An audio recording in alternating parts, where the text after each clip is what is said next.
Okay, Islam.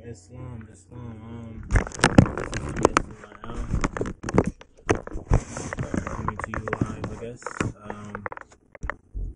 And I wanted to talk about this situation. Now, I was looking online for a Lodio, a Lodio property, how we could acquire a Lodio property, and all that fancy stuff, because obviously we need property.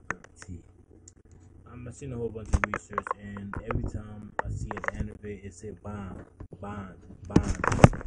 So one count for this, one count for that, one count, bond. It's like, I'm confused. What the heck are they talking about? Now, this is the chart I came up with. But I took a copy from Nancy L. Bay, and I came up with my own. I keep it kind of slow. Okay, so United States of America, Aboriginal Moors, part and parcel of the land. Obviously that's who we are. Natural law, law of heirs. That's the crown jewel. And from there we could use the treaty to back us up. Crown jewel. Okay? Now also, everything they're using, we could use as well. Sorry. As I so many times. As well. So they're using what are the court system using? They're using Uniform Commercial Code, which I don't even know this code right here. They're using this. So, but I don't understand how. I read a little bit about it, but I'm gonna get in details and make more videos. See, look at my computer. I think it's control itself.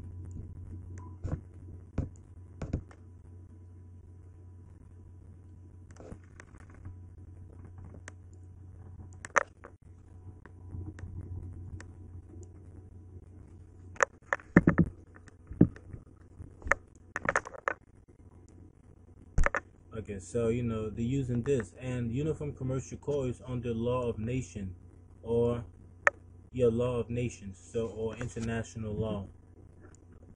So law of nation is just international law. Rights of indigenous people is under law of nations, international law. So they're both under there. Once this thing will popular. Okay, so you're saying that the treaty, remember, Moors, indigenous people could use the treaty. And natural law. So any law that you found about the people that was already here before the European come, they could use that too. Also they could use internet law of nations, international law, to further support their claim. So I hope you understand it. Like they could use this. They could use I had to put like another line down and put uh, um, the human rights law right down there, and also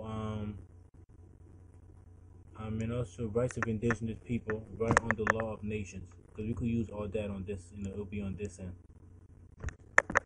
Now that you understand that, right? We could use the treaty and law of nations, and law of heirs. Which is a Lodio. A Lodio title is right in here. Law of heirs. So this is where a Lodio title stands, right in here. Okay. So now let me show you a video. I've seen a lot of videos, but this is the one that funniest. Okay, so what the heck are these guys be talking about now when they say bonds?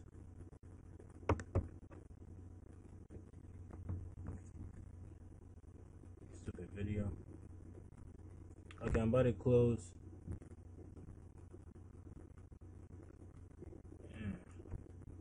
Okay, it's loading.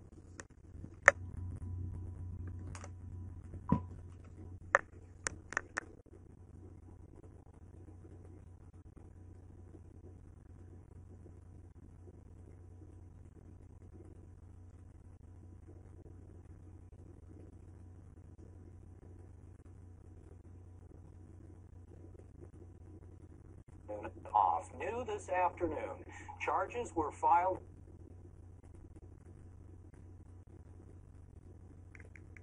yesterday against Zane B. Murray for felony arson after what police first thought was was an accidental fire at a facility in Twin Falls. On July 17th, the Twin Falls Fire Department and police responded to a call at a transitional housing facility where a mattress was burning in the basement. Murray claimed he accidentally lit his bed on fire. Several witnesses reported that Murray made comments about intentionally starting the fire, which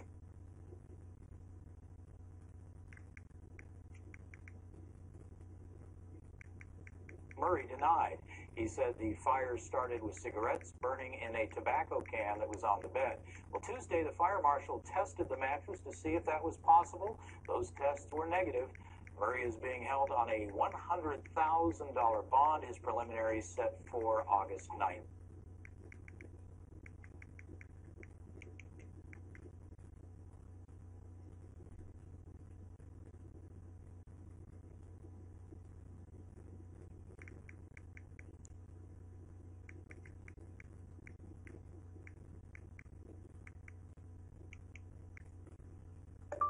Private.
Okay, so you're saying that this said a bond of a couple. What was it again?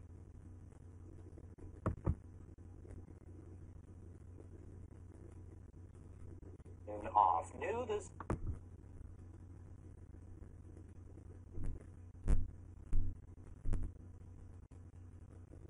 If that was possible, those tests were negative. Murray is being held on a $100,000 Okay, you heard that? bond. His preliminary is set for August 9th. $100,000 bond. So that tells me this right here. These guys are working under Off. New this afternoon. Are working under Charges law were of filed nations, yesterday international against law. Zane B. Murray for felony arson Because after what what's a police bond? first thought was an accidental I'm fire at a sorry, we already facility know in that. Twin Falls. On July 17th, the Twin is it Falls a Fire bond? Department and police responded to a call at a transitional housing facility where a mattress was burning in the basement. Murray claimed he accidentally lit his bed on fire. Several witnesses reported that Murray made comments about intentionally starting the fire, which Murray denied. He said the fire started with cigarettes burning in a tobacco can that was on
because I thought I did. If you ask me today, stupid is what I'm calling it. I stayed because I wanted to show how loyal I was. Soon I became a prisoner without even knowing I was. I stayed because I thought that we could actually work. Because when it was good, it was great. But see, the bad was the worst. And I stayed because I didn't want to make him better for someone else. I wanted to make him keep that better him to myself. I wasn't about to leave after the work I put in. Shit, I felt like I deserved that better version of him. So I stayed because if I left, I didn't know what I'd do. True.